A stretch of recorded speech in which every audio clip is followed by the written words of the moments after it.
Hello everyone, welcome to the success master. আজকে আমি তোমাদের জন্য খুবই গুরুত্বপূর্ণ একটা ক্লাস নিয়ে এসেছি জিওগ্রাফি থেকে, যেটা তোমাদের এসটিজিটি এক্সামের ক্ষেত্রে কাজে আসবে। খুব ইম্পর্টেন্ট ক্লাস হতে যাচ্ছে, তো তোমরা স্কিপ না করে লাস্ট পর্যন্ত দেখতে থাকো। আজকের ক্লাসে যে টপিক থেকে আমরা প্র্যাকটিস করব সেই টপিকটা হলো আণিক গতি এবং বার্ষিক গতি। তো আণিক গতি আর বার্ষিক গতিটা কি সেটা কিন্তু আমাদের আগে সর্বপ্রথম জানতে লাগে। একটা হলো রোটেশন আর একটা হলো রেভলিউশন। ওকে, তো এটা ক্লাসটা কিন্তু আমি তোমাদের করিয়েছি, যারা তোমরা অলরেডি পেড কোর্স নিয়েছো সেখানে তোমরা ক্লাসটা পেয়ে গেছো, বা যারা এখনো নাওনি তোমরা নিলে কিন্তু সেখানে পেয়ে যাবে। তো সেখানে তো ক্লাসেস করিয়েছি বা তোমাদেরকে বিভিন্ন ক্লাসেস ইউটিউবের মাধ্যমেও তোমাদেরকে প্রোভাইড করেছি। তো আজকে এই আণিক গতি এবং বার্ষিক গতি থেকে এমসিকিউস প্র্যাকটিস করব। শুধু এমসিকিউস প্র্যাকটিস নয়, আমরা কিন্তু এমসিকিউর পাশাপাশি কনসেপ্টও জেনে নেব, যাতে করে তোমাদের অনেকটাই সুবিধা হয়। তো আশা করি ভালো লাগবে। তো তোমরা ক্লাসের শেষে অবশ্যই জানাবে কত স্কোর করতে পারলে। আর খুব ইম্পর্টেন্ট হতে যাচ্ছে, স্কিপ না করে লাস্ট পর্যন্ত দেখতে থাকো। এখন তাহলে আজকের ক্লাসটা আমি শুরু করছি, যেটা হবে জিওগ্রাফি থেকে movement of the earth, rotation and revolution. Rotation অর্থাৎ আণিক গতি, আর রেভলিউশন হলো কি বার্ষিক গতি। ওকে, তো আগে আমরা আণিক গতিটা কি এবং বার্ষিক গতিটা কি এটা সম্পর্কে একটা আমরা জেনে নেব, তাহলে আমাদের বাকিগুলো পড়তে সুবিধা হবে। যারা তোমরা আমাদের ব্যাচে রয়েছে, সেটা অফলাইন হোক কিংবা অনলাইন, সেখানে তো তোমরা পেয়ে গেছো, কিন্তু যারা এখনো ব্যাচটা নাওনি বা তোমরা নিতে পারোনি, তোমরা যে এখানে পাবে না এরকমটা নয়, তোমাদেরকেও কিন্তু প্রোভাইড করা হবে। দেখো আমি তোমাদের বলে দিচ্ছি, প্রথমত রোটেশন জিনিসটা কি। দেখো, ধরো এটা হলো আমাদের পৃথিবী। ওকে, পৃথিবী যখন নিজের অক্ষে ঘুরছে, মানে নিজের জায়গা থেকে পৃথিবীটা ঘুরছে, তখন সেটা হয় আণিক গতি। তখন সেটা হয় কি আণিক গতি বা রোটেশন। আর যে রেভলিউশন কি, রেভলিউশন হলো ধরো এখানে আমাদের সূর্য মামা আছে। ওকে, এখন সূর্য মামা মানে যে সূর্য রয়েছে, সূর্যের আশেপাশে আমাদের পৃথিবীটা ঘুরছে। ওকে, পশ্চিম থেকে, এই যে পশ্চিম থেকে পূর্ব দিকে এভাবে পুরো ঘুরে আসছে, যেটা ঘুরতে সময় লাগে 365 দিন 5 ঘন্টা 48 মিনিট 46 সেকেন্ড সময় লাগে বার্ষিক গতি হতে। তো ওই যে ওভারঅল সময়টা লাগে, মানে 1 বছর সময় লাগে সূর্যের আশেপাশে যে ঘুরছে। তো সূর্যের আশেপাশে যে ঘুরছে ওইটাকে বলা হয় রোটেশন বা বার্ষিক গতি বলা হয়। তোমাদের আমি একটু গ্লোবের সাহায্যে জিনিসটা বুঝিয়ে দিচ্ছি। ধরো এই যে গ্লোবটা রয়েছে, ওকে, এখন এই গ্লোবটা মানে পৃথিবী একটা ডুপ্লিকেট বলতে পারি, এটা এইভাবে করে ঘুরছে। তো এটা নিজের অক্ষে ঘুরছে, তো এই যে নিজের অক্ষে ঘুরছে এটা হলো রোটেশন। আর এই রোটেশনটা এই আণিক গতিতে সময় লাগে 24 ঘন্টা। মনে রাখবে আণিক গতিতে সময় কত লাগে, আণিক গতিতে, এই যে আণিক গতিতে সময় লাগে কত, 24 ঘন্টা সময় লাগে, অর্থাৎ একদিন সময় লাগে। এটা কিসের ক্ষেত্রে, রোটেশনের ক্ষেত্রে। আর এটা কিন্তু কোন দিকে যাচ্ছে, পশ্চিম থেকে, পশ্চিম থেকে পূর্ব দিকে কিন্তু ঘুরছে আমাদের পৃথিবীটা নিজের অক্ষে থেকে, যেটা সময় লাগে 24 ঘন্টা, ওইটাকে বলা হয় রোটেশন বা রেভলিউশন। অন্যদিকে বার্ষিক গতি কি, বার্ষিক গতি বা রেভলিউশন মানে কি, বার্ষিক গতি হলো এই যে পৃথিবীটা নিজের অক্ষে তো ঘুরছে, রোটেশন তো হচ্ছে, রোটেশন হতে হতেই কিন্তু সূর্যের আশেপাশে ঘুরবে। তো সূর্যের আশেপাশে ঘুরলো তখন সেটা হয়ে যাবে রেভলিউশন। আর এই যে সূর্যের আশেপাশে যে ঘুরছে ওইটাতে সময় লাগে 365 দিন 5 ঘন্টা 48 মিনিট 46 সেকেন্ড, অর্থাৎ 1 বছর সময় লাগে। আর ওই 1 বছর সময়টাকে বলা হয় সৌর বছর। কি বলা হয়, সৌর বছর বলা হয়। কনসেপ্ট ক্লাসে আমি ডিটেলসে পড়িয়েছি, একদম পিকচারের সাহায্যে বুঝিয়ে বুঝিয়ে কিন্তু পড়িয়েছি। ওকে, তো রোটেশন এর রেভলিউশন কি, যখন পৃথিবী নিজের অক্ষে ঘুরছে তখন সেটাকে বলা হয় রোটেশন। রোটেশনের সময় কতটুকু লাগে, রোটেশনের সময় লাগে 1 দিন। ওকে, 1 দিন বা 24 ঘন্টা সময় লাগে। আর রেভলিউশন কি, রেভলিউশন মানে বার্ষিক গতি, যেটা সূর্যকে কেন্দ্র করে, মানে সূর্যের আশেপাশে পৃথিবীটা ঘুরছে, ওইটাকে বলা হয় বার্ষিক গতি। আর যেটা সময় লাগে, এটা পশ্চিম থেকে পূর্ব দিকে ঘুরছে। ধরো এখানে সূর্য মামা রয়েছে, এই যে পৃথিবীটা এখান থেকে ধরো এদিকে ঘুরে আসতে আবার এদিকে আসলো, তো পৃথিবীর সূর্যের আশেপাশে ঘুরছে পশ্চিম থেকে পূর্ব দিকে, তখন ওইটাকে বলা হয় কি, তখন কিন্তু এটাকে বলা হয় বার্ষিক গতি বা রেভলিউশন। তো সময় লাগে কতটুকু বার্ষিক গতি বা রেভলিউশনে, যে 365 দিন 5 ঘন্টা 48 মিনিট 48 মিনিট 46 সেকেন্ড, 46 সেকেন্ড সময় লাগে, অর্থাৎ বলতে পারি 1 বছর সময় লাগে।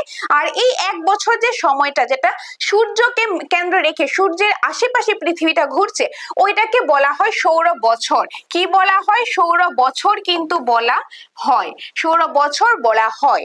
আর এই যে আণবিক গতি আর বার্ষিক গতি আছে, এগুলির কারণে কিন্তু অনেক কিছু হচ্ছে। যেরকম আণবিক গতির কারণে কিন্তু দিন রাত্রি হচ্ছে। কিভাবে দিন রাত্রি হচ্ছে? ধরো এখানে রয়েছে কি, সূর্য রয়েছে, ওকে, এখানে আমাদের সূর্য রয়েছে, সূর্যের আলোটা গিয়ে পড়ছে পৃথিবীতে, পড়ছে, পৃথিবী তো ঘুরছে, নিজের অক্ষে ঘুরছে, পৃথিবীটা কিন্তু এরকম ভাবে একটু হেলে আছে, নিজের অক্ষে ঘুরছে। যখন সূর্যের আলোটা পৃথিবীর এই সাইডটাতে পড়ছে, ওকে, এই সাইডটাতে পড়ছে, তার মানে এদিকে কি থাকবে? এদিকে আমাদের দিন থাকবে আর এদিকে আমাদের রাত্রি থাকবে। তো দিন রাত্রি সংগঠন হচ্ছে, সূর্যোদয় এবং সূর্যাস্ত হচ্ছে, তাছাড়া সময় নির্ধারণ হচ্ছে। তো এই আণবিক গতির ফলে কিন্তু এই জিনিসগুলো হচ্ছে। আণবিক গতির ফলে যেহেতু পৃথিবীটা ঘুরছে, তার মানে সমুদ্রের যে জলগুলো রয়েছে, ঢেউ রয়েছে, সমুদ্র স্রোতের সৃষ্টি হচ্ছে, বাতাস আসছে, বায়ু প্রবাহের সৃষ্টি হচ্ছে। তো আণবিক গতির ফলে কিন্তু এই কাজগুলি হয়ে থাকে। আর বার্ষিক গতির ফলে কি হয়? বার্ষিক গতি হলে যে সূর্যের আশেপাশে কিন্তু পৃথিবীটা ঘুরছে, যেই কারণে কি হচ্ছে, কোথাও কোথাও দেখবে দিন রাত্রি সমান হচ্ছে, আবার কোনো সময় দেখা যায় দিন বড় রাত্রি ছোট হচ্ছে, বা মহাকাশ সূত্র হচ্ছে, বা মহাকাশ থেকে ছবি তোলা যায়, ওইগুলি বার্ষিক গতির ফলে হয়ে থাকে। তো একটা আণবিক গতির ফলে, একটা বার্ষিক গতির ফলে। তো আণবিক গতির ফলে বিভিন্ন কাজ হয়ে থাকে, বার্ষিক গতির ফলে বিভিন্ন কাজ হয়। যেরকম বার্ষিক গতির ফলে ঋতু পরিবর্তন হচ্ছে, সিজন চেঞ্জ হচ্ছে, গরম ঠান্ডা এগুলি কিরকম আসছে, এটা বুঝতে গেলে কিন্তু আমাদের কনসেপ্ট ক্লাস করতে লাগবে। কনসেপ্ট ক্লাস কিন্তু আমি তোমাদের করিয়েছি, যেখানে একদম অনলাইনে ডিটেলস তোমাদের কনসেপ্টের ক্লাসটা করিয়েছি, বা আমাদের এখানে যে অফলাইন ক্লাসেস করানো হচ্ছে সেখানেও কিন্তু ডিটেলসে তোমাদেরকে পড়ানো হচ্ছে। তো তোমরা যারা কনসেপ্টটা করোনি, কনসেপ্টটা করে নেবে, তাহলে বুঝতে তোমাদের সুবিধা হবে, কারণ কনসেপ্ট বুঝলে আমরা যে কোনো কোশ্চেন ইজিলি কিন্তু আনসারটা করতে পারি। ওকে, তো যেহেতু এমসিকিউস প্র্যাকটিস করবো, তো আগে তোমাদের শর্টে আমি একটু বলে দিচ্ছি আণবিক গতি আর বার্ষিক গতিটা কি। তো আণবিক গতি কি সেটা আমরা বুঝলাম, রোটেশন। বার্ষিক গতি বা রেভলিউশন কি সেটা বুঝলাম। আণবিক গতির ফলে বিভিন্ন কাজ হয়, বার্ষিক গতির ফলে বিভিন্ন কাজ হয়, এই জিনিসগুলো আমরা বুঝলাম। তাছাড়া যেরকম মহাবিষুব, জল বিষুব এগুলি রয়েছে, এগুলি আমরা আগে ক্লাসে দিয়ে গেছি। বাকি আমরা এমসিকিউর পাশাপাশি জিনিসগুলি দেখবো। আশা করি ভালো লাগবে, স্কিপ না করে লাস্ট পর্যন্ত দেখো। তাছাড়া তোমাদের যদি ধরো এই যে ক্লাসেস গুলার মেটেরিয়ালস প্রয়োজন হয়, কনসেপ্ট ক্লাসের প্রয়োজন হয়, সেটা অনলাইন ক্লাস করতে চাও কিংবা অফলাইন ক্লাস করতে চাও, কিংবা তোমরা স্টাডি মেটেরিয়ালসই নিতে চাও, সেখানেও কিন্তু একদম সম্পূর্ণ ডিটেলস কনসেপ্ট ওয়াইজ পেয়ে যাবে, যেখানে টপিক ওয়াইজ আলোচনা আছে, পাশাপাশি এমসিকিউস আছে, আর মক টেস্ট তো থাকবে। তোমরা অনলাইন ক্লাস করো সেখানেও মক টেস্ট পাবে, অফলাইন ক্লাস করো সেখানেও মক টেস্ট পাবে, কিংবা তোমরা যদি শুধু নোটসটাই নিয়ে যাও, হার্ড কপিটা নাও, তাহলেও মক টেস্ট কিন্তু ডেফিনেটলি পাবে। কারণ মক টেস্ট দিলেই কিন্তু আমরা নিজেদেরকে যাচাই করতে পারি যে আমরা কতটুকু প্রিপেয়ার হয়েছি। টপিক ওয়াইজ মক টেস্ট কিন্তু তোমরা পেয়ে যাবে। ওকে, তো তোমাদের যদি প্রয়োজন হয় তোমরা আমাদের সাথে যোগাযোগ করবে আমাদের স্ক্রিনে দেওয়া নম্বরে। বাকি ডিটেলস পরে বলে দিচ্ছি, এখন চলো প্রথম এমসিকিউটা দেখে নিই।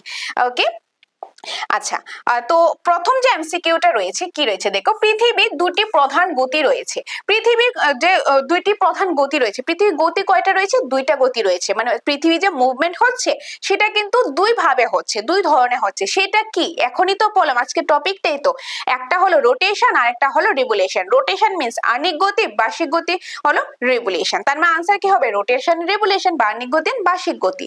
অপশনে কি রয়েছে দেখো, আণবিকের দৈনন্দিন গতি, এটা তো হবে না। বার্ষিকের মাসিক গতি, এটাও তো হবে না। আর্নিকের বার্ষিক গতি, হ্যাঁ এটা আমার কারেক্ট। দৈনন্দিন ঋতুচক্র তো হবে না। তো answer is option number C. Option number C, যে পৃথিবীর দুইটি প্রধান গতি কি, একটা হলো আণবিক গতি মানে হলো রোটেশন, রোটেশন, আর একটা কি, আর একটা হলো আমার বার্ষিক গতি মানে হলো revolution, revolution, rotation and revolution. Rotation and revolution কি সেটা কিন্তু আমি তোমাদের বলে দিয়েছি, তারপর আমি আরো তোমাদের ডিসকাস আমি করে দিচ্ছি, কারণ আমি নেক্সট স্লাইডের মধ্যে কিন্তু এক্সপ্লেনেশন আমি রেখেছি। এই এক্সপ্লেনেশন রাখার একটাই কারণ, তোমাদের কনসেপ্ট বুঝতে লাগবে। শুধু এমসিকিউস পড়ে কোনো লাভ হবে না, 50টা 20টা বা 100টাই পড়ো কোনো লাভ হবে না। আলটিমেটলি পড়তে লাগবে, কনসেপ্ট বুঝতে লাগবে। কনসেপ্ট বুঝলে তারপর যে কোনো কোশ্চেন আসলে ইজিলি আনসার করতে পারবে, সেই জন্য অলওয়েজ কনসেপ্ট ফোকাস করি আমরা। ওকে, আচ্ছা, তো এখানে এক্সপ্লেনেশন কি রয়েছে দেখো। পৃথিবী প্রধান গতি রয়েছে, পৃথিবীর প্রধান কয়টি গতি রয়েছে? প্রধান দুটি গতি রয়েছে। কি কি? একটা হলো আনিক গতি মিন্স রোটেশন, আর একটা হলো বার্ষিক গতি মিন্স রেভলিউশন। এই দুই ধরনের গতি পৃথিবীর প্রাকৃতিক পরিবেশ, দিন রাত্রি, ঋতুচক্র ইত্যাদি গঠনে গুরুত্বপূর্ণ ভূমিকা রাখে। আর এই যে পৃথিবীর দুই ধরনের গতি হচ্ছে, এই দুই ধরনের গতির কারণে যে দিন রাত্রি সংগঠন হচ্ছে, সূর্যোদয় সূর্যাস্ত হচ্ছে, প্রাকৃতিক পরিবেশের সৃষ্টি হচ্ছে, জীব জগতের সৃষ্টি হচ্ছে, তারপর যেরকম সমুদ্র স্রোতের সৃষ্টি হচ্ছে, বায়ু প্রবাহের সৃষ্টি হচ্ছে, বা যে ঋতু পরিবর্তন হচ্ছে, কিসের কারণে হচ্ছে? এই দুইটা গতির কারণেই হচ্ছে। তার মধ্যে কিছু আনিক গতির কারণে হয়, কিছু বার্ষিক গতির কারণে হয়, স্পেসিফিক ভাবে সেগুলি হয়ে থাকে। ওকে, তো কারণ এই দুইটা গতি যদি না হয় তাহলে হয়তো আমরাই থাকতাম না। যদি আনিক গতির বার্ষিক গতি না হতো আমরাই পৃথিবীতে থাকতাম না। কেন? তার কারণ ধরো এখন যদি পৃথিবীটা না ঘুরতো, সূর্য হলো সবসময় একটা সাইডেই লাগতো, পৃথিবী যেই সাইডে লাগতো এই জায়গাটা তো সবসময় পুড়ে ছাই হয়ে যেত, আর অন্য সাইডে সূর্য হলো এসে পৌঁছাতো না, তো বাকি সাইড তো পুরা বরফ হয়ে যেত। তাহলে যদি সবসময় বরফ থাকবে, একদম পুড়ে ছাই হয়ে যায়, তাহলে কোনো উদ্ভিদ জন্মাবে না, কোনো মানুষ থাকবে না, প্রাণী থাকবে না, তাহলে তো আমরা কেউই থাকবো না। আর যেহেতু পৃথিবীটা ঘুরছে, তো সূর্যের আলো এসে পৌঁছচ্ছে, দিনও হচ্ছে আবার রাত্রিও হচ্ছে, তো একটা ব্যালেন্স একটা ক্রিয়েট হচ্ছে। ওই যেই কারণে কিন্তু আমরা এখন আছি, আর আমরা এই জিনিসগুলো পড়ছি। আমরা না থাকলে এই জিনিসগুলো কে পড়তো? কোনো দরকারই তো পড়তো না, এত কিছু থাকতোই না। তো এই দুই গতির কারণেই কিন্তু এত কিছু হচ্ছে। তো এই দুই গতিটা খুব ইম্পর্টেন্ট, আনিক গতি আর বার্ষিক গতি। আচ্ছা, প্রথমে দেখো আনিক গতি এক্সপ্লেনেশন দেওয়া আছে।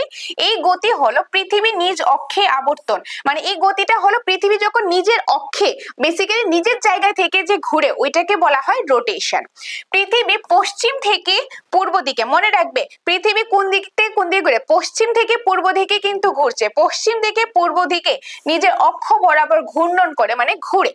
এই ঘূর্ণন সম্পন্ন করতে পৃথিবীর সময় লাগে 24 ঘন্টা বা একদিন।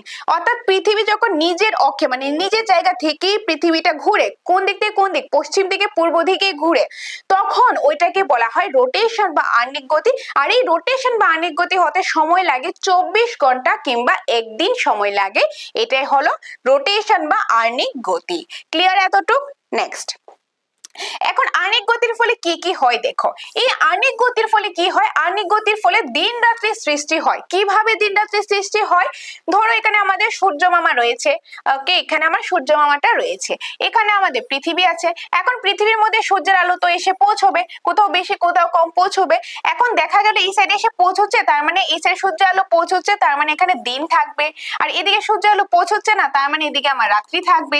আবার পৃথিবী যখন ঘুরবে, কারণ এটা তো ঘুরছে, স্থির তো নেই, কন্টিনিউটা ঘুরছে, মুভমেন্ট হচ্ছে, তখন দেখা গেল যখন এই পার্টটা পৃথিবী সূর্যের সামনে চলে আসবে, তার মানে ওইটা দিন থাকবে, তাহলে অপোজিট সাইডটা রাত্রি থাকবে। অর্থাৎ পৃথিবী যেই সাইডটা সূর্যের পাশে কাছে থাকে, সামনে থাকে, ওই থেকে দিন থাকে, অপোজিট সাইডে রাত্রি থাকে। তো এই আনিক গতির কারণে দিন রাত্রি সংগঠন হচ্ছে। তারপর যেরকম সূর্যোদয় সূর্যাস্ত দেখা যায়, সূর্যাস্ত কিভাবে হচ্ছে? যখন সূর্যের আলো পৃথিবীতে এসে পৌঁছচ্ছে, তার মানে এখানে তো কি পৃথিবীটা ঘুরছে, সূর্য আলো এসে পৌঁছাচ্ছে। এখন দিন হতে গেলে দিনের শুরু তো হতে লাগবে, দিনের শুরু হবে সূর্যোদয় দিয়ে, সানরাইজ দিয়ে। আবার দিনটা যখন শেষ হয়ে পৃথিবীটা ঘুরে, মানে ঘুরবে, ঘুরতে ঘুরতে এদিকে ঘুরে যাবে, তখন দেখা গেল আরেকদিকে অন্যদিকে বিকাল হয়ে যাচ্ছে, সন্ধ্যা হয়ে যাচ্ছে, অন্যদিকে আবার যে সূর্যোদয় হচ্ছে। তো এই কারণে কিন্তু সূর্যোদয় সূর্যাস্ত কিন্তু হয়, দিন রাত্রি হয়। তারপর যেরকম সময় নির্ধারণ সম্ভব হয়। আনিক গতির কারণে কিন্তু সময়, মানে কোন সব জায়গায় সময়টা সেম থাকে না। এখন আমি ত্রিপুরাতে যে সময়টা আছে, এই সময়টা কিন্তু আবার বাংলাদেশে নেই, বা এই সময়টা কিন্তু আমেরিকাতে নেই। সময়টা কিন্তু চেঞ্জ হয়ে থাকে সব জায়গায়, পৃথিবীর সব জায়গায় সময়টা সেম থাকে না। তো এই আনিক গতির ফলে কিন্তু সময়টাও নির্ধারণ করা হয়, যে কোন জায়গায় কিরকম বাজবে, কয়টা বাজবে। আর এই সময়ের কনসেপ্টটা আরো ডিটেলস আমরা পড়তে পারবো যখন নেক্সট টপিকের মধ্যে আমরা লঙ্গিটিউডের পার্টটা পড়বো, সেখানে আমরা আরো ডিটেলস দেখে নেব। এখন এতটুকু মনে রাখো, আনিক গতির ফলে সময়ও কিন্তু নির্ধারণ করা হয়। নেক্সট আছে বায়ু প্রবাহ, সমুদ্র স্রোত গঠিত হয়। বায়ু প্রবাহ, যেহেতু পৃথিবীটা ঘুরছে, পৃথিবীটা এখন ঘুরছে, তাহলে নিশ্চয় আমি যদি এখন এসে কোনো কিছু এভাবে নাড়াই, বা একটা ধরো বড় একটা স্পঞ্জ সামথিং কিছু আমি ঘুরাই, তো এটা বাতাসটা তো লাগবে। তো ওই সেম বা পৃথিবী যেহেতু ঘুরছে, এটা কিন্তু খুব স্পিডেই ঘুরছে, ওই ঘোরার কারণে কিন্তু যে বায়ু প্রবাহ, বাতাসও কিন্তু প্রবাহিত হচ্ছে, তো বায়ু প্রবাহ হয়। আর বায়ু প্রবাহ বা সমুদ্র স্রোত নিয়ে আরো ডিটেলস পড়বো, কারণ এগুলির জন্য আলাদা চ্যাপ্টারই আছে, সেগুলা পড়লে আরো ক্লিয়ার হয়ে যাবে। সেম সমুদ্র স্রোত, যেহেতু পৃথিবীটা ঘুরছে তাহলে সমুদ্রের জলটাও নাড়াচাড়া করছে, ঢেউ খেলাচ্ছে, সমুদ্র স্রোতের সৃষ্টি হচ্ছে, তো এটাও আণবিক গতির ফলে হয়। মনে রাখবে আণবিক গতির ফলে এই জিনিসগুলো হয়, দিন রাতের সৃষ্টি হয়, সূর্যোদয় সূর্যাস্ত হয়, সময় নির্ধারণ সম্ভব হয়, বায়ু প্রবাহের সৃষ্টি হয়, সমুদ্র স্রোতের সৃষ্টি হয়, এগুলি কিন্তু আণবিক গতির ফলে হয়ে থাকে। আণবিক গতির ফলে পৃথিবীর বিভিন্ন স্থানে আলোর তারতম্য দেখা দেয় এবং সময় অঞ্চলে সৃষ্টি হয়। আর আণবিক গতির ফলেই কিন্তু পৃথিবীর সব জায়গার মধ্যে আলো সবসময় সেম থাকে না, কোথাও কম, কোথাও বেশি, কোথাও দিন, কোথাও রাত্রি হচ্ছে, কোথাও বিকালবেলা, কোথাও আবার রাত্রি হয়ে যাচ্ছে, সব জায়গাতে সমান হয় না, এটা আণবিক গতির কারণেই। ধরো পৃথিবীটা তো ঘুরছে, এখন দেখা গেল একদম যখন সোজাসুজি এই জায়গাতে পড়ছে, নিরক্ষরেখাতে পড়ছে তখন, বা একদম সোজাসুজি ভাবে পড়ছে, তাহলে এখানে দুপুর থাকলো, তো এখানে আবার দেখা গেল যে এখানে সূর্যাস্ত হলো বা সূর্যোদয় হলো, তো এরকম দেখা যাচ্ছে। তো সব জায়গাতে সেম হয় না, আলো তারতম্যটা মানে পার্থক্যটা কিন্তু ডিফারেন্ট থাকে আণবিক গতির কারণেই, বা সময়ও নির্ধারণ করা হয় আণবিক গতির কারণেই। তো আণবিক গতির ফলে এই জিনিসগুলা কিন্তু হয়ে থাকে। ক্লিয়ার? এটা গেল আণবিক গতির ফলে।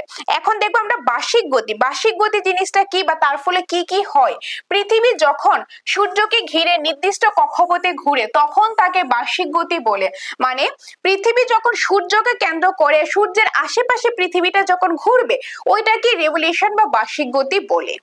আর এই পরিক্রমা সম্পন্ন করতে পৃথিবীর সময় লাগে 365 দিন 5 ঘন্টা 48 মিনিট 46 সেকেন্ড, অর্থাৎ প্রায় 1 বছর, যেটাকে বলা হয় সৌর বছর। মনে রাখবে এটাকে কিন্তু সৌর বছরও বলা হয়।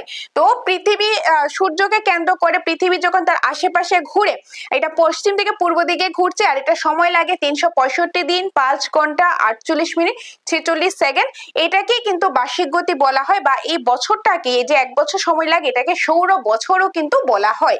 আর এই যে বার্ষিক গতি, এই বার্ষিক গতির ফলে কি কি হচ্ছে? বার্ষিক গতির ফলে ঋতুর পরিবর্তন করছে, সিজন চেঞ্জ হচ্ছে, কোথাও গরম, কোথাও ঠান্ডা, বসন্ত, তো এরকম কিন্তু ঋতুর পরিবর্তন হচ্ছে, যেটা বুঝতে গেলে আমাদের অনেক কিছু বিষয় আছে, পিকচারের সাহায্যে বুঝতে লাগে, বা অনেক কিছু বিষয় আছে যেটা আমি কনসেপ্ট ক্লাসে অলরেডি বুঝিয়েছি। ওকে, তো এখন এতটুকু মনে রাখো, বার্ষিক গতির কারণে ঋতু পরিবর্তন হয়ে থাকে, যেটা খুবই ইম্পর্টেন্ট। আর এটা রিলেটেড একটা কোশ্চেন কিন্তু এবার টেটেও এসেছিল। আচ্ছা, নেক্সট, দিন রাত্রির দৈর্ঘ্যের পরিবর্তন হয়। যে বার্ষিক গতির ফলে দিন রাত্রির দৈর্ঘ্য, কোন কোন সময় দেখবে যে দিন বড় রাত্রি ছোট, বা কোথাও আবার রাত্রি বড় দিন ছোট, এরকম হচ্ছে। ওই জিনিসগুলো কেন হচ্ছে? বা দিন রাত্রি সমানও হচ্ছে, বা দিন বড় রাত্রি ছোট, এগুলি কেন হচ্ছে? এগুলি হচ্ছে বার্ষিক গতির কারণে। কিভাবে বা কিরকম করে কেন হচ্ছে, ওই এত কিছু ডিটেলস জানতে গেলে তো কনসেপ্ট ক্লাস করতে লাগবে, তো সেখানে আমি করিয়েছি, বা আমাদের মেটেরিয়ালস একদম ডিটেলস দেওয়া আছে, তো সেই জিনিসগুলো পড়লে, সেই জিনিসগুলো বুঝলে তাহলে এই জিনিসটা আরো ক্লিয়ার হয়ে যাবে। ওকে, এখানে যেহেতু এমসিকিউস এ প্র্যাকটিস করেছি সেই জন্য এখানে আমি আর এক্সপ্লেন করছি না, আদারওয়াইজ ভিডিওটা অনেক লেন্দি হয়ে যাবে, কারণ এটা আলাদা একটা সেপারেট ক্লাসে বুঝতে লাগে। আচ্ছা, নেক্সট, উত্তরায়ণ ও দক্ষিণায়নের মতন ঘটনা ঘটে।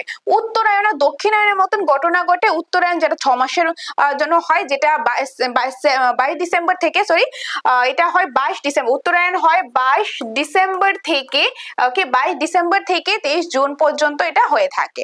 ওকে, ডিসেম্বর থেকে জুন পর্যন্ত যে সময়টা, ওইটা হলো উত্তরায়ণ। আর জুন থেকে যে ডিসেম্বরের যে সময়টা, ওইটা হলো আমাদের দক্ষিণায়ন। ওকে, তো আর এইগুলি কিন্তু স্পেসিফিক ভাবে ডেটও রয়েছে, সেগুলি আমাদের মনে রাখতে লাগে। তো উত্তরায়ণ দক্ষিণায়ন হয় বার্ষিক গতির কারণেই হয়ে থাকে। এই গতি সূর্য ও পৃথিবীর মধ্যাকার দূরত্বের তারতম্য ঘটায়, যার ফলে সূর্যের দৃশ্যমান আকার ছোট বা বড় দেখায়, অপসূর আর অনসূর অবস্থান। আর বার্ষিক গতির কারণে কি হয়, যে বার্ষিক গতির কারণে যখন ধরো এখানে আমাদের সূর্য মামাটা রয়েছে, ওকে, আমাদের সান রয়েছে, পৃথিবীটা ঘুরছে, পশ্চিম দিকে পূর্ব দিকে ঘুরছে, এদিকে ঘুরছে, এই যে ঘুরে আসতে সময় লাগে, ধরো এখান থেকে শুরু করলে আবার এখানে সময় লাগে 365 দিন 5 ঘন্টা 48 মিনিট 46 সেকেন্ড। দেখলাম এটা আমার রেভলিউশন, এটা আমার বার্ষিক গতি, যেটা পশ্চিম থেকে পূর্ব দিকে পৃথিবীটা সূর্যের আশেপাশে ঘুরছে। এখন এই যে জিনিসটা ঘুরছে, ঘুরতে ঘুরতে অনেক সময় দেখা যায় সবসময় যে পৃথিবী সেম ডিস্টেন্সে, মানে সূর্য থেকে সেম ডিস্টেন্সে থাকবে এরকমটা কিন্তু নয়।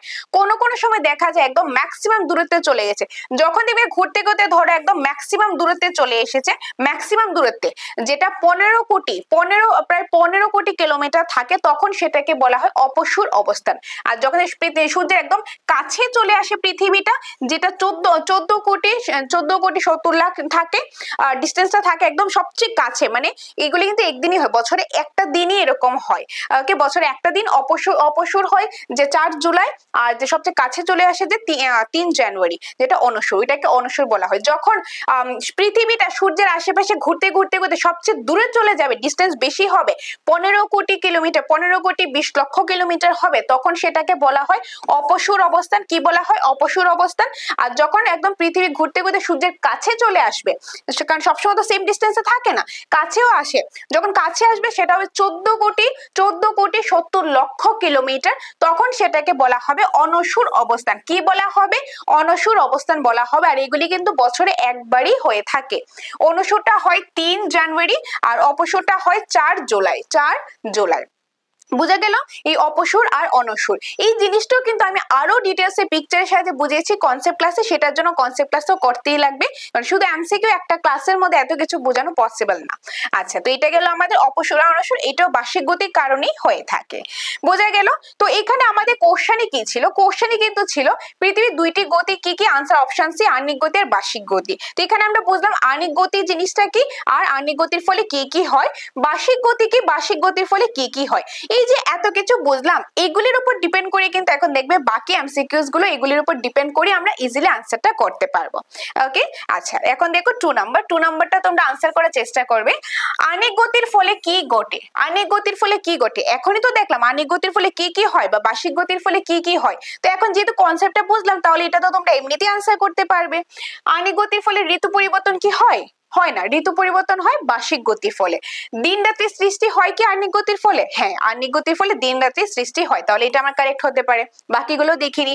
সৌর বছর গঠিত হয়, সৌর বছর মানে ওই যে 1 বছর সময়, তো আহ্নিক গতি হতে কি 1 বছর লাগে? লাগে না তো, সেটা রেভলিউশনের ক্ষেত্রে অর্থাৎ বার্ষিক গতির ক্ষেত্রে লাগে। তো এটা তো বার্ষিক গতি বলেনি, তার মানে এটাও আমার হবে না, এটাও কাটা, এটাও কাটা। পৃথিবী সূর্যকে প্রদক্ষিণ করে, আহ্নিক গতির ক্ষেত্রে পৃথিবী নিজের অক্ষে থেকেই ঘুরে, সূর্যের আশেপাশে যেটা ঘুরে সেটা আহ্নিক গতি থাকে না, সেটা বার্ষিক গতি হয়ে যায়। তার মানে আনসার কি দাঁড়াচ্ছে? আনসার আমাদের হয়ে যাবে option number B, option number B, option number B. তার জন্যই তো আমি কনসেপ্টটা বলি, কনসেপ্টটা আমি বুঝিয়েছি, কনসেপ্ট থেকে তো এটা আমি আনসার করতে পেরেছি। দেখো, যদি তোমরা আগের ক্লাস কনসেপ্ট ক্লাসটা নাও করে থাকো, আজকের ক্লাসটা যদি করো, তার থেকেও কিন্তু এটা ইজিলি আনসার করতে পেরেছো, সেই জন্যই কনসেপ্টটা ইম্পর্টেন্ট। তো এখানে আনসার অপশন বি। আশা করি সবাই এটা কারেক্ট হয়েছে। আচ্ছা, নেক্সট কি রয়েছে দেখো। আচ্ছা, এখানে কিন্তু রয়েছে কিছু ডিটেলস রয়েছে, 4টা অপশনেরই আমি ডিটেলস দিয়ে দিয়েছি। ঋতু পরিবর্তনটা কি? ঋতু পরিবর্তন যেটা বার্ষিক গতির কারণে হয়ে থাকে, যেটা কনসেপ্ট ক্লাসে ডিটেলসে পড়িয়েছি, এখানে আমি আর বলছি না, তোমরা চাইলে স্ক্রিনশট নিয়ে নিতে পারো। দিন রাত্রি সৃষ্টি হয়, দিন রাত্রি কিভাবে সৃষ্টি হয় একটু আগেই তো বললাম, যখন পৃথিবী ঘুরতে ঘুরতে সূর্যের সামনে চলে আসবে সেই পার্টটা দিন হয়, অপোজিট পার্টটা রাত্রি হয়। তো এইভাবে করে দিন রাত্রি সৃষ্টি হয়, যেটা আমাদের আনসার। তারপর যেরকম রয়েছে সৌর বছর গঠিত হয়, যখন যে পৃথিবীটা সূর্যের আশেপাশে ঘুরে, পশ্চিম দিকে পূর্ব দিকে ঘুরে, ওই যে ধরো এখান থেকে শুরু করলে এখানে আবার ঘুরে আসতে সময় লাগবে 365 দিন 5 ঘন্টা 48 মিনিট 46 সেকেন্ড, অর্থাৎ 1 বছর। ওই 1 বছর সময়টাকে বলা হয় সৌর বছর, সৌর বছর। নেক্সট, পৃথিবী সূর্যকে প্রদক্ষিণ করে, পৃথিবী সূর্যকে প্রদক্ষিণ করে, এটা আমাদের বার্ষিক গতি বলা হয়। তো এটা তো আলাদাভাবে এক্সট্রা করে বোঝার দরকারই নেই। তো এখানে আমার কোশ্চেনই ছিল কি, আহ্নিক গতির ফলে কি হয়? দিন রাত্রি সৃষ্টি হয়, কারণ বাকিগুলি বার্ষিক গতির কারণে হয়ে থাকে। নেক্সট 3 নাম্বারটা আনসারটা করবে তোমরা। পৃথিবী নিজ অক্ষে একবার আবর্তনের সময় নেয়, মানে পৃথিবী যখন নিজের অক্ষে ঘুরে তখন কতটুকু সময়? নিজের অক্ষে, সূর্যের আশেপাশে না, কিন্তু সূর্যের আশেপাশে হলে 365 দিন সময় লাগে, 1 বছর। আর নিজের অক্ষে ঘুরলে 1 দিন বা 24 ঘন্টা। তার মানে আনসার কি হবে? 12 ঘন্টা হবে না, 1 মাস হবে না। 365 দিন হলে তো বার্ষিক গতি হয়ে যাবে, তো বার্ষিক গতিও হবে না, কারণ নিজ অক্ষে একবার আবর্তন করে, এটা তো আহ্নিক গতি হয়। তার মানে answer is option number D, 24 ঘন্টা। অপশন নাম্বার ডি, 24 ঘন্টা বা 1 দিন। পৃথিবী নিজের অক্ষে যে ঘুরে সেটাকে আহ্নিক গতি বলা হয় বা রোটেশন বলা হয়, যেটা সময় লাগে 1 দিন বা 24 ঘন্টা। নেক্সট রয়েছে 4 নাম্বার, পৃথিবী সূর্যকে একবার পরিক্রমণ করতে সময় লাগে কত? পৃথিবী সূর্যকে যে সূর্যের আশেপাশে যে ঘুরে সেটা কতটুকু সময় লাগে? ওই যে 1 বছর, যেটা সৌর বছর বলা হয়। স্পেসিফিক ভাবে বলে 365 দিন 5 ঘন্টা 48 মিনিট 46 সেকেন্ড সময় লাগে। তো অপশনে এই যে অপশন একটাই রয়েছে, তো answer is option C, option C. 365 দিন 5 ঘন্টা 48 মিনিট 46 সেকেন্ড সময় লাগে পৃথিবী সূর্যকে প্রদক্ষিণ করতে, মানে সূর্য রয়েছে তো তার আশেপাশে ঘুরতে সময় সময় লাগে 365 দিন 5 ঘন্টা 48 মিনিট 46 সেকেন্ড। ক্লিয়ার? এটাকে বলা হয় রেভলিউশন বা এই সময়টাকে কিন্তু সৌর বছরও বলা হয়। নেক্সট রয়েছে 5 নাম্বার, বার্ষিক গতির ফলে কি হয়? এই যে একটু আগেই তো দেখেছিলাম আণবিক গতির ফলে কি হয়, বার্ষিক গতির ফলে কি হয়। অপশন কি রয়েছে? সমুদ্র স্রোতের সৃষ্টি তো আণবিক গতির কারণে হয়, তাহলে এটা হবে না। দিন রাত্রি কি হয়? দিন রাত্রিও তো আণবিক গতির কারণেই হয়ে থাকে, বার্ষিক গতির কারণে তো না। সময় নির্ধারিত হয়, এটাও আণবিক গতির কারণে হয়ে থাকে, তো আনসার আছে কি? ঋতু পরিবর্তন হয়। অপশন সি, ঋতু পরিবর্তন বার্ষিক গতির কারণে হয়ে থাকে। So option number C is the correct answer. And I don't think so এটা আর এক্সপ্লেন করতে লাগবে, কারণ এটা অলরেডি আমি এক্সপ্লেন করেছি। Okay, so answer is option C. Next এখানে এক্সপ্লেনেশন রয়েছে, তোমরা স্ক্রিনশট নিয়ে নাও, অলরেডি আমি বলেছি, তো এখানে আমি আর এখানে ডিসকাস করছি না। ওকে, তো আনসার কিন্তু ঋতু পরিবর্তনটা হবে, এটা বার্ষিক গতির কারণে হয়ে থাকে। নেক্সট 6 নম্বর রয়েছে উত্তরায়ণ কবে শুরু হয়? উত্তরায়ণ একটা হচ্ছে দক্ষিণা, আমি বলেছিলাম উত্তরায়ণের যে সময়টা সেটা ডিসেম্বর থেকে জুন মাস পর্যন্ত। ডিসেম্বর থেকে যে জুন মাস পর্যন্ত যে সময়টা, এটা হলো উত্তরায়ণ। আর জুন মাস থেকে যে ডিসেম্বর পর্যন্ত যে সময়টা, এটা হলো আমাদের দক্ষিণায়ন। দুইটাই হয় বার্ষিক গতির কারণে। এই 6 মাসের সময়টা একটাকে উত্তরায়ণ একটাকে দক্ষিণায়ন বলা হয়। এখন কথা হলো কবে থেকে এটা শুরু হয়, উত্তরায়ণটা কবে থেকে শুরু হয় বা দক্ষিণায়নটা কবে থেকে শুরু হয়। উত্তরায়ণ শুরু হয় 22 ডিসেম্বর থেকে। উত্তরায়ণ শুরু হয় 22 ডিসেম্বর থেকে 21 জুন পর্যন্ত। আর দক্ষিণায়নটা শুরু হয় 21 জুন থেকে এখানে 22 ডিসেম্বর পর্যন্ত এটা চলতে থাকে। অর্থাৎ 22 ডিসেম্বরের 22 তারিখের পর থেকে দেখবে কি হবে, দিন আস্তে আস্তে বড় হতে থাকে, রাত্রি আস্তে আস্তে ছোট হতে থাকে। আবার সেই জুন মাস থেকে কি হয়, জুন মাসে মানে দক্ষিণায়ন যখন শুরু হয় তখন থেকে কিন্তু কি হয়, তখন থেকে কিন্তু দিনটা আস্তে আস্তে ছোট হতে থাকে, রাত্রিটা আস্তে আস্তে বড় হতে থাকে। যেরকম এখন যে সময়টা এখন চলছে কি, এখন চলছে সেপ্টেম্বর মাসটা চলছে। সেপ্টেম্বর মান্থের মধ্যে কোনটার মধ্যে পড়ছে, যে ডিসেম্বর থেকে এটা পড়ছে জুন থেকে ডিসেম্বর, অর্থাৎ এখন দক্ষিণায়নের পার্টটা। এখন তার মানে আমাদের এখানে কি হচ্ছে, এখন কিন্তু যে আমাদের এখানে যদি দেখি, আমাদের যেহেতু উত্তর গোলার্ধে ভারতবর্ষ রয়েছে, এখন কিন্তু আস্তে আস্তে দিনটা ছোট হয়ে আসছে, রাত্রিটা বড় হচ্ছে। আবার ডিসেম্বরের 22 তারিখের পর থেকে আমাদের কি হবে, ডিসেম্বরের পর থেকে কিন্তু যে রাত্রি আস্তে আস্তে ছোট হতে থাকবে, দিন আস্তে আস্তে বড় হতে থাকবে। তো উত্তরায়ণটা কবে শুরু হচ্ছে? 22 ডিসেম্বর, অর্থাৎ option number B 22 December. Option B 22 December. Concept class করলে আরো ডিটেইলস তোমরা বুঝে যাবে, তখন এখানে আর কিছু মুখস্থ করতেই লাগবে না। আচ্ছা, তো এখানে দেখো দেওয়া হয়েছে, আমি আর এক্সপ্লেন এখানে করছি না, এখানে অলরেডি ডিটেইলস এখানে দেওয়া হয়েছে যে 21 জন কোনটা, 21 জন হলো কর্কট সংক্রান্তি, যখন সূর্যের আলো কর্কটক্রান্তি রেখার মধ্যে পড়ে, কর্কটক্রান্তি রেখার মধ্যে ডিরেক্টলি সূর্যের আলো পৌঁছচ্ছে, ওইটাকে বলা হয় কর্কট সংক্রান্তি। আর যখন সূর্যের আলো ডিরেক্টলি মকর সংক্রান্তিতে পৌঁছচ্ছে, তখন সেটাকে বলা, মকরক্রান্তি রেখাতে পড়লে সেটাকে বলা মকর সংক্রান্তি। আর যখন ডিরেক্টলি নিরক্ষর রেখাতে পড়বে, তখন সেটাকে জল বিষুব আর মহাবিষুব বলা হয়। তার মধ্যে কোনটা কি সেটাও কিন্তু আমরা এক এক করে দেখে নেব, বা কিন্তু আমরা কনসেপ্ট ক্লাসেও দেখেছি। ওকে, তো 21 জুন কর্কট সংক্রান্তি। 22 ডিসেম্বর যেখান থেকে কি শুরু হয়, যেটা আমাদের আনসারটা ছিল, এই যে 22 ডিসেম্বর থেকে সূর্য ধীরে ধীরে উত্তর দিকে অগ্রসর হতে থাকে, অর্থাৎ সূর্যের অবস্থান দক্ষিণ গোলার্ধ থেকে উত্তর গোলার্ধের দিকে যেতে শুরু করে, এবং সময়কালে উত্তরায়ণ বলা হয়। এটি প্রায় 21 জুন পর্যন্ত স্থায়ী হয়। এই সময়টা উত্তর গোলার্ধের দিন বড়, আর দিনটা বড় হয়, রাত্রি ছোট হয়। যে উত্তর গোলার্ধে আমরা আছি, উত্তর গোলার্ধে, তো আমাদের জন্য এই উত্তরায়ণ সময়টা যেটা 22 ডিসেম্বর থেকে চলে 21 জুন পর্যন্ত চলে, এই সময়টার মধ্যে দিন আস্তে আস্তে বড় হতে থাকে আর রাত্রি আস্তে আস্তে ছোট হতে থাকে, যেরকম এখন এই সময়টা। ঠিক আছে, তো এটাই হলো উত্তরায়ণ। নেক্সট এখানে 21 মার্চ যেটাকে মহাবিষুব বলা হয়, 21 মার্চটা মহাবিষুব বলা হয়, 23 সেপ্টেম্বরটা জল বিষুব বলা হয়। ওকে, আমি তোমাদের একটু বলে দিচ্ছি। এখানে আমাদের সূর্য মামা রয়েছে, যখন পৃথিবীটা ঘুরছে, তো এখানে রয়েছে পৃথিবীটা ঘুরছে, সব দিকে কিন্তু ঘুরছে, যখন এই সময়টার মধ্যে থাকে, তখন একদম সূর্যের আলো নিরক্ষর রেখার মধ্যে পড়ছে, এদিকে গেল নিরক্ষর রেখার মধ্যে পড়ছে। নিরক্ষর রেখার মধ্যে যখন পড়ে, তখন দিন আর রাত্রি একদম সমান হয়, দিন বড় রাত্রি ছোট এরকম হয় না। যখন সূর্যের আলো ডিরেক্টলি নিরক্ষর রেখার উপর পড়ে, তখন কিন্তু কি হয়, তখন কিন্তু দিন এবং রাত্রি সমান হয়, নিরক্ষর রেখার উপর পড়লে দিন রাত্রি সমান হয়। আর ওইটাকে একটাকে মহাবিষুব একটাকে জল বিষুব বলা হয়। আর এটা হয় 21 মার্চ, এটা হলো 21 মার্চ, যেটাকে বলা হয় কি মহাবিষুব বলা হয়। আর এটা হলো 23 সেপ্টেম্বর হয়, 23 সেপ্টেম্বর, এটাকে বলা হয় জল বিষুব বলা হয়। ওকে, আর যখন এদিকে মকরক্রান্তি রেখার উপর, এখানে মকরক্রান্তি রেখার উপর পড়ে, তো ওইটাকে এটাকে বলা হয় মকর মকর একটু আগে যে দেখেছিলাম মকর সংক্রান্তি। মকর সংক্রান্তি এটা কবে হচ্ছে? এটা হচ্ছে 22 ডিসেম্বর, 22 ডিসেম্বর। আর এদিকে পড়ছে কি কর্কট ক্রান্তি রেখাতে পড়ছে, কর্কট ক্রান্তি রেখাতে সূর্য আলো ডিরেক্টলি পড়ছে। এটা কোথায় পড়ছে? কর্কট ক্রান্তি রেখাতে, তার জন্য এটাকে বলা হয় কর্কট সংক্রান্তি। কর্কট সংক্রান্তি কিন্তু বলা হয়। এটা হচ্ছে কবে? এটা হচ্ছে 21 জুন, 21 জুন। আর এই 22 ডিসেম্বর থেকে 21 জুন পর্যন্ত এই 6 মাসের যে সময়টা, এটাকে বলা হয় উত্তরায়ণ।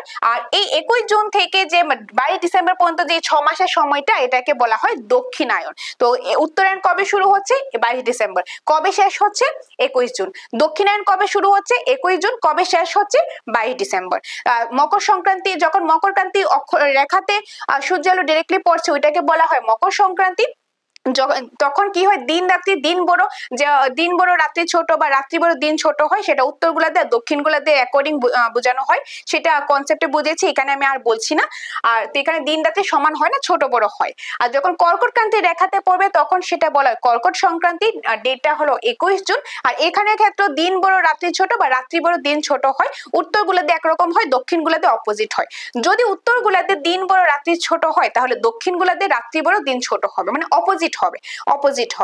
আর এখানে যখন নিরক্ষর রেখার উপর পড়বে, তখন সেটাকে যদি 21 মার্চ হয় মহাবিষুব, আর যদি 30 সেপ্টেম্বর হয় জল বিষুব বলা হয়। তখন মহাবিষুব আর জল বিষুবর সময় দিন এবং রাত্রি একদম সমান হয়। আর এই সবকিছু হয় কিসের কারণে? বার্ষিক গতির কারণে। বোঝা গেল? তো এটাই হলো আমাদের বার্ষিক গতির যে পার্টটা রয়েছে সেটা। নেক্সট দক্ষিণায়ন কত তারিখে শুরু হয়? এখনই তো জাস্ট বললাম, আর এক্সপ্লেন করার কোনো দরকার নেই। দক্ষিণায়নটা শুরু হয় 21 জুন থেকে। Answer is option number B, 21 June. Next, পৃথিবীর অপসূর অবস্থায় সূর্যের দূরত্ব। অপসূর যেটা একদম ম্যাক্সিমাম দূরত্বে থাকে সেটা অপসূর, মিনিমাম দূরত্বে হলে সেটা অনসূর।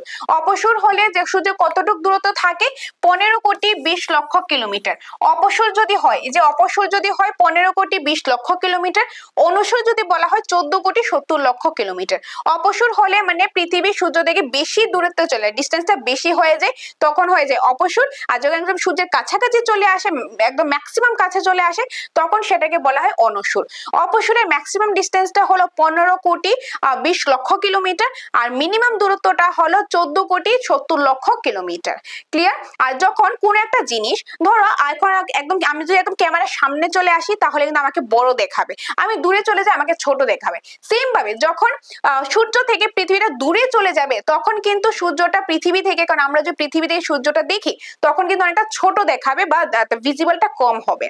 আর যদি একদম কাছাকাছি চলে আসে, ধরো আমি ক্যামেরা একদম কাছাকাছি চলে আসলাম, তাহলে আমাকে বড় দেখাবে। সেম ভাবে পৃথিবী ঘুরতে ঘুরতে যখন সূর্য একদম ম্যাক্সিমাম কাছে চলে আসে, তখন কিন্তু পৃথিবী থেকে সূর্যটাকে অনেক বড় দেখাবে, ভিজিবলটা বেশি হবে। এই জিনিসটা মনে রাখবে। ওকে, আচ্ছা, এখানে অপসূর বলা হয়েছে, তো আনসার ইজ 15 কোটি 20 লক্ষ কিলোমিটার। নেক্সট রয়েছে, এখানে ব্যাখ্যা রয়েছে অপসূর আর অনসূর কি। অলরেডি আমি আগে বলেছি, তার জন্য এখানে আমি আর এক্সপ্লেন করছি না, এটা অলরেডি আমি বলে দিয়েছি যে অপসূর জিনিসটা কি, পৃথিবী থেকে যখন সূর্যের দূরত্ব একদম ম্যাক্সিমাম দূরে চলে যাবে সূর্য থেকে পৃথিবীটা, সেটাকে অপসূর বলা হয়। কত ডিস্টেন্সে থাকে? 15 কোটি 20 লক্ষ কিলোমিটার থাকে। আর যখন দূরত্বে চলে যাবে, তাহলে অবভিয়াসলি পৃথিবী থেকে সূর্যটাকে দেখতে অনেকটা ছোট মনে হবে। ওকে, তো এটাই হলো অপসূর। নেক্সট রয়েছে অপসূরের অবস্থানের যে এখানে বৈশিষ্ট্য কিন্তু রয়েছে, মানে সূর্যকে ছোট দেখায়, দূরে গেলে তো ছোটই দেখাবে। সূর্যের তাপ ও আলো কিছুটা কম প্রবাহিত হয় পৃথিবীতে, কিন্তু যে ক্ষমতা খুব বেশি নয়। ওকে, মানে দূরে চলে গেলে তার যে তাপটাও কম পৌঁছবে, বা তার যে আলোটা কম পৌঁছবে, তো কম পৌঁছালে এটার যে পাওয়ারটাও সেটা কমই থাকবে। তো সেটা অন্যান্য বিষয়, সেটাও কিন্তু আমি কনসেপ্ট ক্লাসে পড়িয়েছি, এখানে আমি আর বলছি না। আচ্ছা, নেক্সট রয়েছে অনসূর বিপরীত, মানে অপসূরের বিপরীত হবে অনসূর, যেটা একদম কাছাকাছি চলে আসে, যেটা ডিস্টেন্স হলো 14 কোটি 70 লক্ষ কিলোমিটার। ক্লিয়ার? নেক্সট, পৃথিবীর অনসূর অবস্থায় সূর্য কেমন দেখায়? যখন অনসূর অবস্থা মানে একদম কাছাকাছি চলে আসে, যেটা হলো 14 কোটি 70 লক্ষ কিলোমিটার, তখন সূর্যটাকে দেখতে কিরকম মনে হয়? ছোট, বড়, মাঝারি, কিরকম? যদি কাছে চলে আসলে ছোট দেখাবে না, মাঝারি না, অস্পষ্ট না, বড় দেখাবে, একদম স্পষ্ট দেখাবে। তো answer is option C. Next, এখানে এক্সপ্লেন রয়েছে অনুসুর কি, কেন ছোট দেখাবে, কেন ছোট দেখাবে।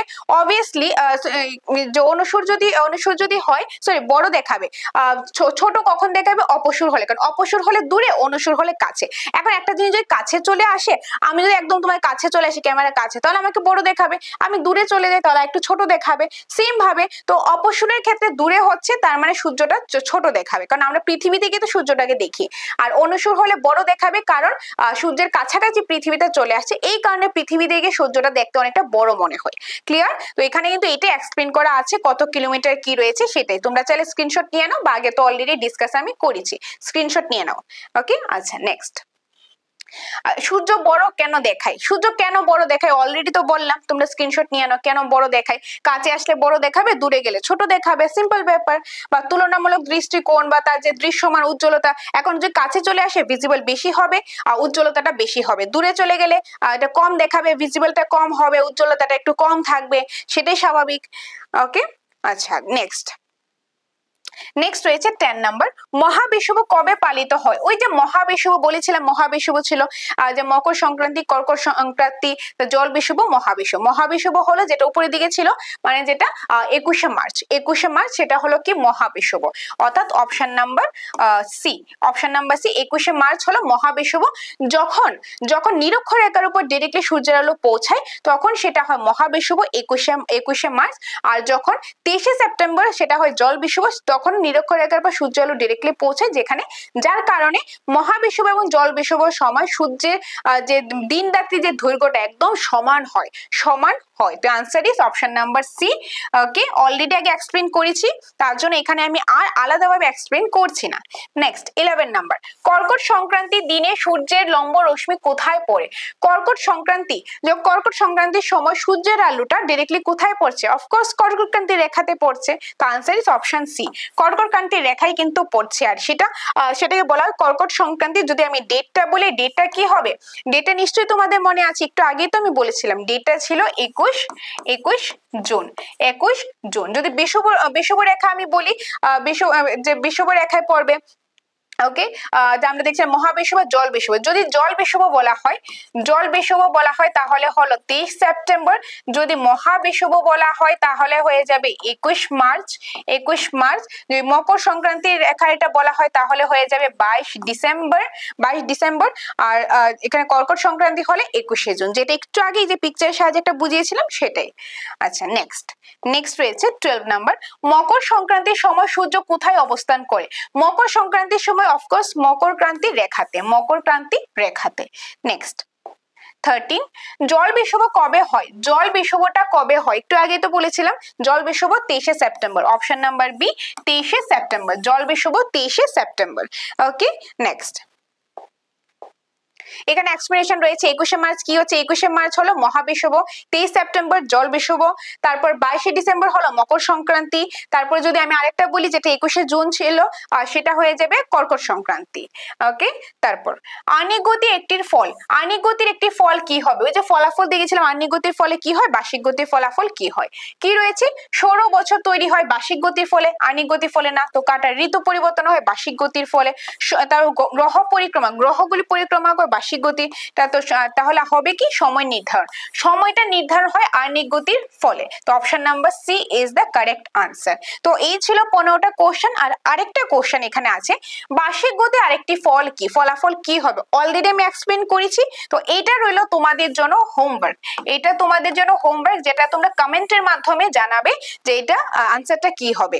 ওকে, এটা বার্ষিক গতির ফলাফল, আনসারটা কি হবে কমেন্টের মাধ্যমে জানাবে। আর 14র মধ্যে আগে যে 14টা কোশ্চেন আমি পড়িয়েছি সেখানে কত স্কোর করতে পারলে অবশ্যই তোমরা কমেন্টের মাধ্যমে জানাবে। তোমাদের কমেন্টের অপেক্ষায় আমি থাকবো, তোমাদের প্রতিটা কমেন্ট কিন্তু আমরা পড়ি, যেটাতে আমরা অনেকটাই মোটিভেট ফিল করি। এত পরিমাণে সাপোর্ট করো, এত তোমরা ভালোবাসা দাও, আমরা ভাবতেই পারি না। তোমরা আছো বলেই কিন্তু আমরা তোমাদের জন্য ক্লাসেস নিয়ে আসতে পারি। তো এটাই ছিল আজকে ক্লাসটা। অবশ্যই জানাবে কিরকম লাগলো ক্লাসটা, কোনো সাজেশন থাকলে বা অন্য কোন টপিক থেকে চাও, বা যদি তোমরা চাও যে অন্যভাবে পড়ানো হোক বা কোনো সাজেশন থাকলে সেটাও কমেন্টের মাধ্যমে জানাবে, সেই অনুযায়ী আমরা ক্লাসেস নিয়ে আসবো। আর আমার এই ক্লাসটা কিরকম লাগলো অবশ্যই জানাবে, তোমাদের কমেন্টের অপেক্ষায় আমি রইলাম।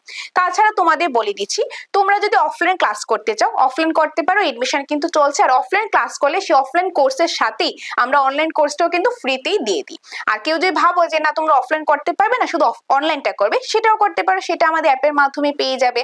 আর যদি ভাবো যে তোমরা হার্ড কপি নোটসটাই নিয়ে যাবে, অফলাইন অনলাইন ক্লাস করতে পারবে না, বা এই ক্লাস করলে তোমরা নোটস নিয়ে যাবে, সেই নোটসটাও আছে। আর এই নোটসের সাথে তোমরা অনলাইন ক্লাস করো, অফলাইন ক্লাস করো, আর নোটসই নাও, তোমরা পেয়ে যাবে টপিক ওয়াইজ মক টেস্ট। একদম পুরো সিলেবাসে according topic wise mock test পেয়ে যাবে। যে মক টেস্ট আমরা অনলাইন কন্ডাক্ট করবো, যারা নোটস নিয়েছো সবার জন্য থাকবে। কারণ তোমাদেরকে কিন্তু যে আগামী দুদিনের মধ্যেই যারা নোটস নিয়েছো সবাইকে কিন্তু গ্রুপে অ্যাড করা হবে, তোমাদের রুটিন দেওয়া হবে, সেই রুটিন অনুযায়ী আমাদের অ্যাপের মাধ্যমে মক টেস্টটা হবে। যারা তোমরা পেইড কোর্স নিয়েছো তোমরাও মক টেস্ট পেয়ে যাবে, যারা অফলাইন কোর্স তোমরা নিয়েছো তোমরাও মক টেস্টটা কিন্তু পেয়ে যাবে। ওকে, তো যাদের যাদের তোমরা প্রয়োজন, তোমরা যেটাই প্রয়োজন online offline hard copy note যেটাই প্রয়োজন, সেটার জন্য তোমরা আমাদের সাথে যোগাযোগ করবে আমাদের স্ক্রিনে দেওয়া নম্বরে। এই নম্বরে যোগাযোগ করে ডিটেলসটা তোমরা কিন্তু জেনে নিতে পারো। আর এটাই হলো আমাদের সাকসেস মাস্টারের official one and only number. তো এই নম্বরে ফোন করে তোমরা ডিটেলস জেনে নিতে পারো। ওকে, সো এটাই তোমাদের সাথে শেয়ার করার ছিল। আর ভিডিওটা কিন্তু তোমাদের বন্ধুদের সাথে বান্ধবীদের সাথে অবশ্যই শেয়ার করে দিও, যাতে করে তাদেরও হেল্পফুল হয়। তো এটাই ছিল আজকের ক্লাসটা। দেখা হচ্ছে তোমাদের সাথে পরবর্তী অন্য কোনো একটা ক্লাসে। আর আরেকটা বিষয়, আজকের এই পিডিএফটা কিন্তু আমি দিয়ে দেবো টেলিগ্রাম গ্রুপের মাধ্যমে, আগামীকালকে আমি দিয়ে দেবো। তো তোমরা যারা যারা টেলিগ্রাম গ্রুপে জয়েন হওনি তোমরা জয়েন হয়ে যাও, সেখানে আমি পিডিএফটা প্রোভাইড করে দেবো। ওকে, তো দেখা হচ্ছে পরের ক্লাসে। ধন্যবাদ।